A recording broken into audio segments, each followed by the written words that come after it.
एक बार शराबी रात में शराब पीकर घर आया और सोते सोते भगवान को प्यारा हो गया। ऊपर जाके उसने दोबारा जिंदगी मांगी तो मुर्गी के रूप में भगवान राजी हुए और उसे वापस भेजा। जैसे ही वो मुर्गी बन के वापस आया, शराबी ने एक अंडा दिया और अंडे को देखते ही उसके होश उड़ गए, क्योंकि उसका अंडा सोने का था। खुशी में उसने जोर लगा के एक और अंडा दिया, देखा तो वो भी सोने का था।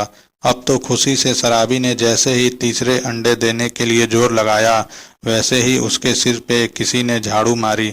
अब पप्पू ने आंखें खोली तो देखा कि उसकी पत्नी उसे झाड़ू से मारते हुए चिल्ला रही थी, उठ जा बेवड़े, बिस्तर पे टट्टी किए जा रहा है।